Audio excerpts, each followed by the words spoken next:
Michelle, you've got a lovely library here. I also think you should just throw down the gauntlet to everyone else. Probably the trendiest gents' toilets in a public library, I reckon, anywhere in England. The rest of you can prove me wrong, invite me and I'll come and have a look. Maybe it's an award.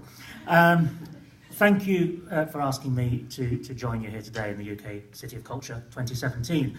I have to say, I was totting up on the train this morning. I think this is my 21st trip here this year. So I've seen a lot of great stuff that's happening in Hull, and if you haven't had a chance to see all the other things that are happening, then make sure you take that opportunity while you're here.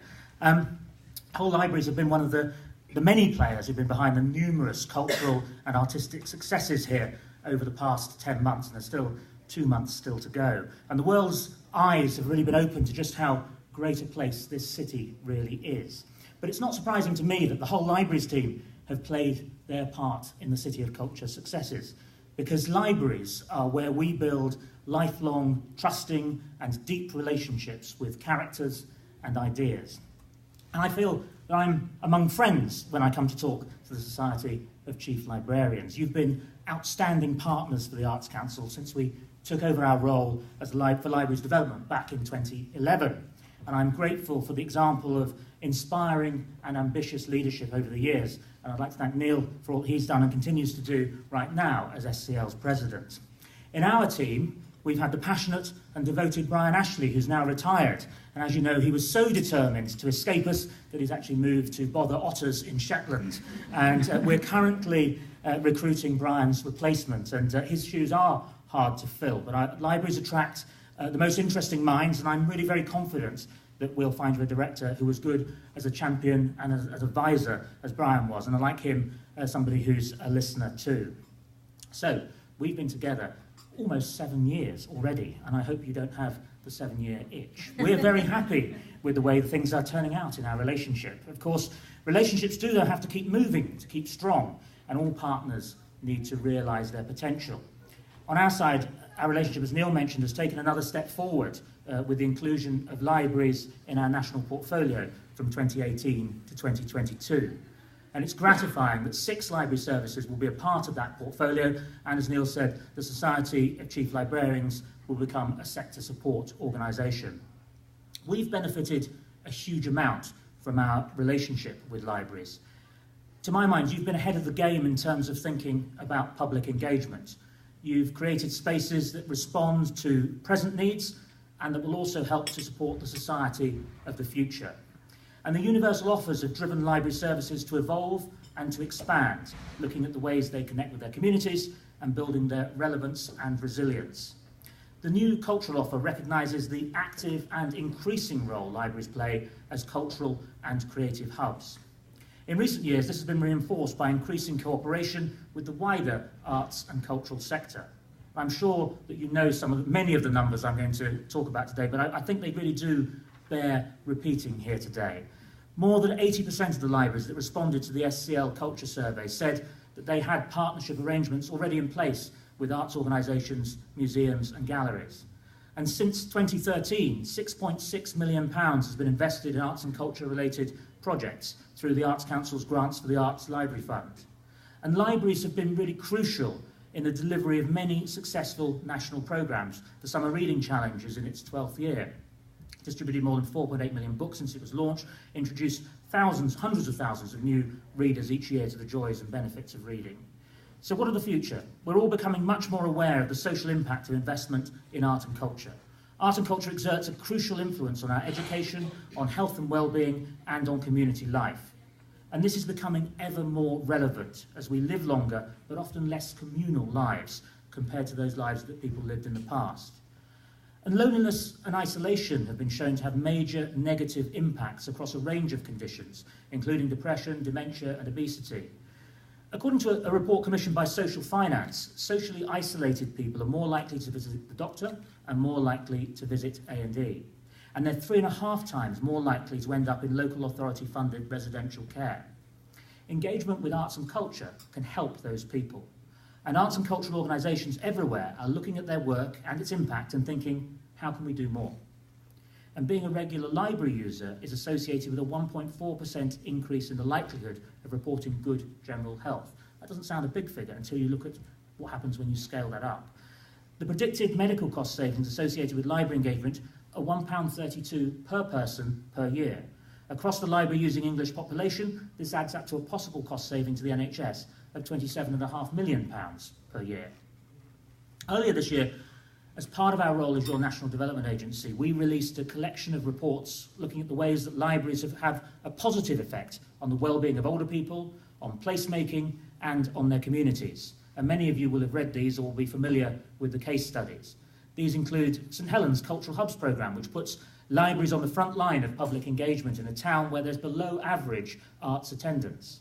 The local council there believes that more music, theatre and dance can help achieve its aim of reducing isolation and building community cohesion, and it's doing that in partnership and through its library service.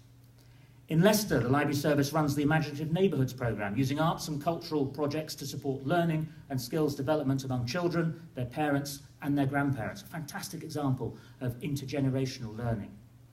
Peterborough runs the Our Story programme, led by the Public Library Service, that operates as part of Vivacity, a local culture and leisure trust. And through this programme of storytelling, the city is attempting to challenge and to improve low literacy rates.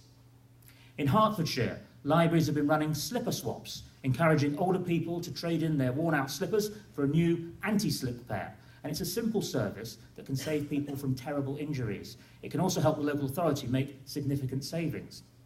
Hertfordshire's Joint Strategic Needs Assessment calculated that in 2010 alone, around 5,000 people aged 65 or over were admitted to hospital as a result of a fall or a trip at a cost of £20 million. That rose by an additional £80 million if you factored in follow-on care. Scale that across England and you can see the kind of challenges that we face as a society. There are also 700,000 people living in Britain with dementia. And again, this is an area in which library services are demonstrating how they can have an impact on the health and well-being of their communities. Inspired by the work of Liverpool Museum's award-winning House of Memories, Halton Library Service launched a reminiscence box service, taking memory boxes into care settings.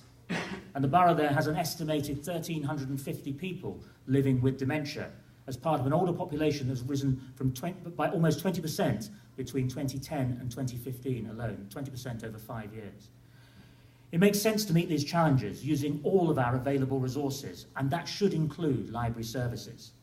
They have an existing network of scale and reach, and they are a trusted democratic space, open to all and free to all.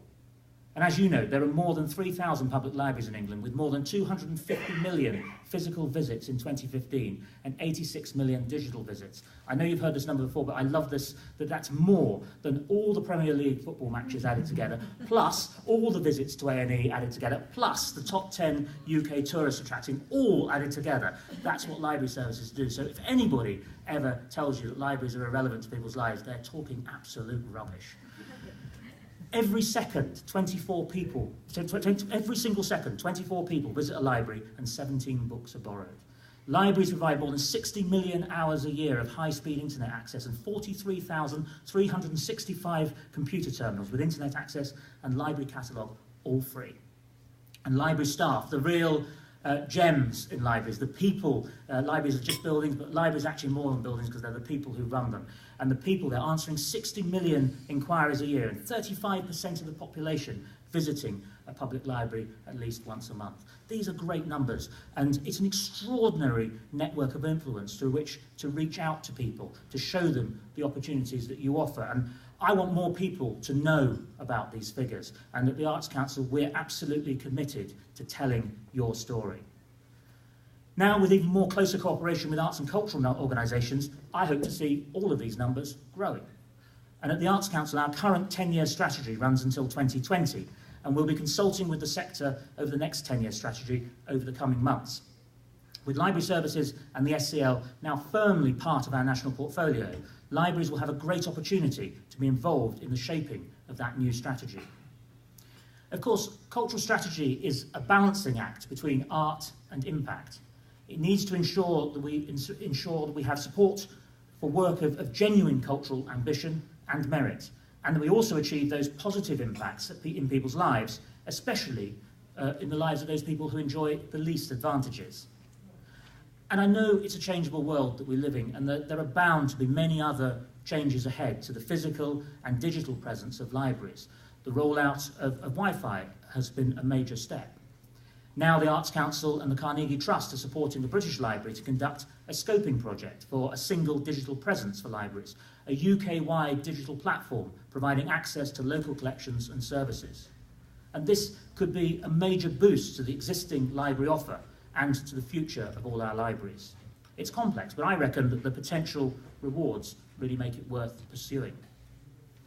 I'm certain that libraries will always be about knowledge and opinion and how to tell the difference between them. We'll always be able to visit a library to find out how to do something or to make something. Libraries will continue to be powerful, intellectual, educational and practical resources for everybody in our society. And this enduring strength is based on the values that libraries represent. More than anything else, libraries are trusted. And in these somewhat strange times, when so much else that we trust is turned upside down, and authority and integrity can sometimes seem to be estranged, that trust from libraries is of immeasurable value. So thank you for everybody in this room for all that you do. Thank you for all the people you work with back at base. You do such an important job, and it's for people like me to come and make sure that you know how appreciated you are. Our job going forward is to make sure that we share that knowledge and understanding that you have with everyone else. We spend a lot of time advocating to all the important people to help them to understand the role that you play.